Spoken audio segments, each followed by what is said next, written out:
I've been shocked, Bill, when I go around the country, how working class Americans feel like the Democratic Party does not care about people like them, is not talking to them. Right. And when I was growing up, the Democratic Party was the party of the working Sure. class, the little guy or gal. We need to get back to that. I can't tell you how much credit Donald Trump got just for calling out the pain that many of these communities are in. And so if the Democratic Party stops condescending and says, look, we're here to actually work on solving your problems, we can go very, very far with many of the people who voted for Donald Trump. Is this because of identity politics? Well, so I'm the son of immigrants. I understand the impulse behind identity politics, but Democrats have to know that identity politics is a very poor way to approach winning national elections, and it's a very poor way to bring our country together. We have to enact solutions that will help all Americans. And when Martin Luther King championed a guaranteed minimum income in the 60s, which is almost exactly like my freedom dividend, he didn't do it for any subset of Americans. He did it for all Americans. And that's, again, how we move the country forward. I've been a CEO and business person. I met payroll many, many times. I believe that small businesses are the backbone of this economy. But we have to face facts where a generation or two ago, maybe someone would have started a hardware store in their main street, but now with Amazon sucking up $20 billion of commerce every year, 30% of Main Street stores are closing in the next 4 years. 30% of malls are closing in the next 4 years, and being a retail worker is the most common job in the economy. So we have to start facing facts. And the entire socialism-capitalism dichotomy, again, is out of date and is breaking down. We have to try and take the best of both worlds and build an economy that centers around how people are doing. Take the markets and have them allocate resources in ways that would actually help families in Main Street America. 44% of American jobs are either repetitive manual or repetitive cognitive. That puts us at around the middle zone of countries. Now, we have a couple of things working against us. Number one is our workers are more expensive than other countries' workers, which makes the incentives to automate higher. Number two is that the things that Americans depend upon for what they'd consider a good middle-class life are also more expensive. So that's healthcare, education, housing, just more expensive than in other societies. So if the question is, we're all seeing this rise in populist authoritarianism. It's in part because the extremities of capitalism are playing out in different parts of the world, and the immigrant crises have been unfolding in a way that have upset the balance in many of these societies. And the U.S. is subject to the same pressures. To me, Donald Trump is a manifestation of the third inning of this transformation we're in the midst of. The problem is that no one in the Democratic field is talking about actually trying to cure the underlying disease. They're treating it like Donald Trump is the disease. What I'm saying is Donald Trump is the symptom. The disease is a transforming economy because of accelerating technology. And so if we don't cure that disease, then it's just going to go back and forth while our economy becomes more and more extreme. I studied economics in college, and according to economic theory, if you were to automate away 4 million manufacturing jobs, which we did, those workers would move, get retrained, reskilled, find new, higher productivity jobs, and all would be well. But when I dug into the numbers, it turns out that almost half of those workers left the workforce and never worked again.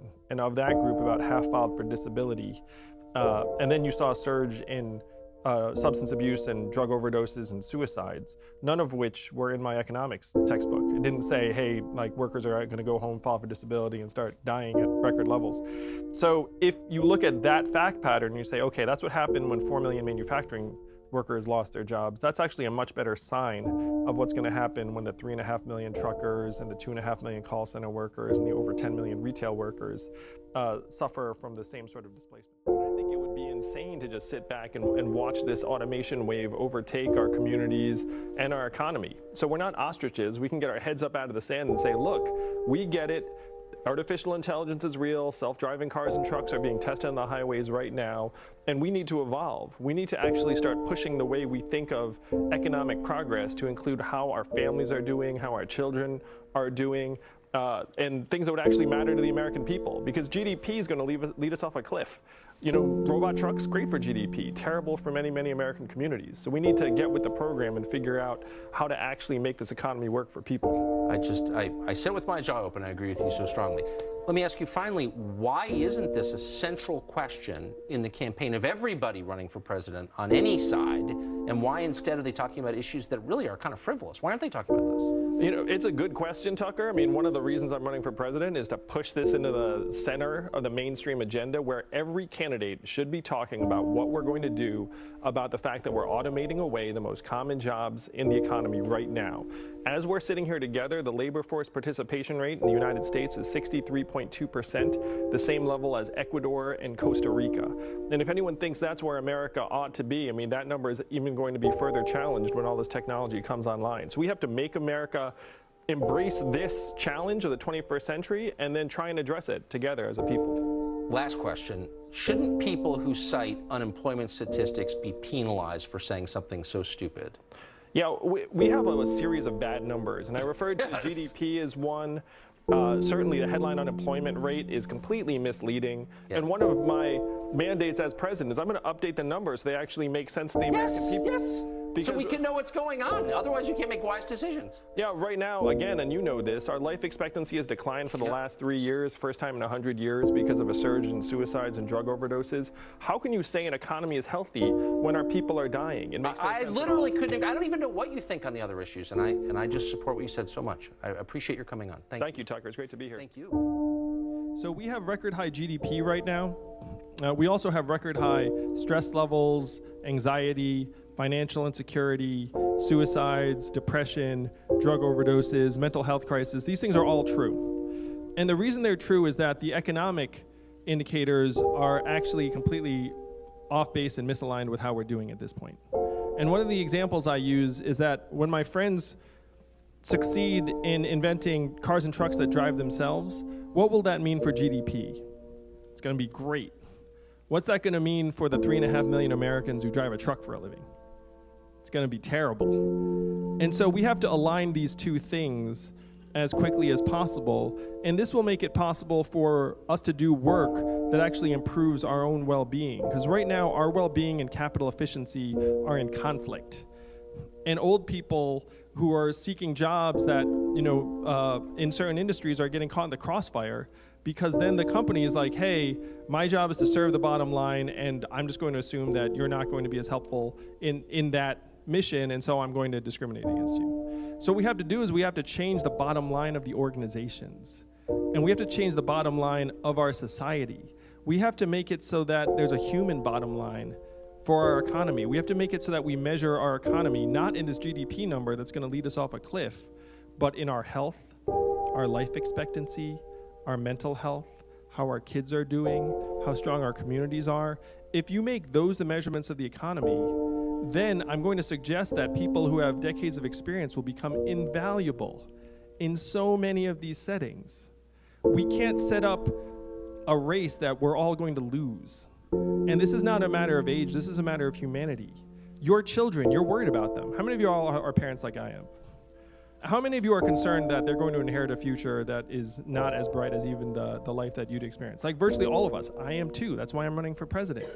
And why are we all so concerned? Because we see that this economy is not designed for them to succeed. We see that this economy is not designed for them to have families and buy homes and start businesses and settle where they live. Instead, there's this message that if you want to have a good life, you can only live in, a big city or something like this. You have to try and pursue a certain sort of life. A study just came out today that said people in big cities are having fewer kids. And is that really the life that we want to prescribe for our country and our kids? So we have to rewrite the rules of our economy from the top down. This is why I'm running for president, to create a human-centered economy in the 21st century, because it's not an age thing. I'm fairly technologically savvy, and I'm freaked out at the stuff they're inventing. You know what I mean? I was an unhappy corporate lawyer for 5 months, and I can guarantee you they can automate that job.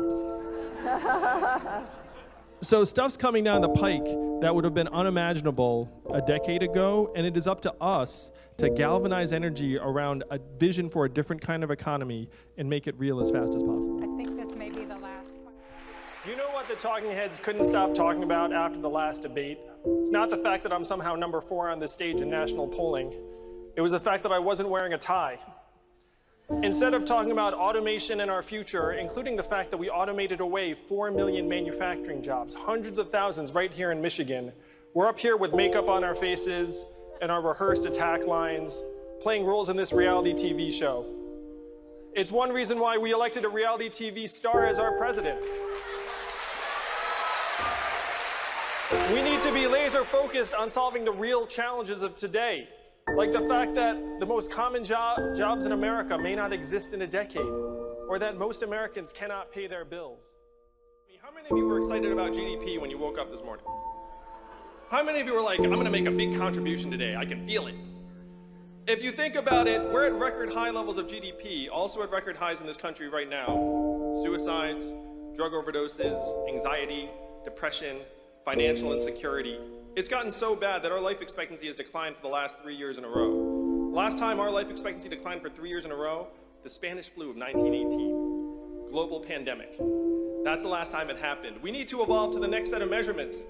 And I talk about my wife who's at home with our 2 young boys, one of whom is autistic. What is her work included at in GDP every day? 0. And we know that's nonsense. We know it's the opposite of the truth. We know that her work, I was off the trail for a couple days taking care of my kids. And you know what I said after 2 days? Get me back to running for president as soon as possible. And if you're a parent, you know exactly what I'm talking about. It's the hardest work there is, but the most important.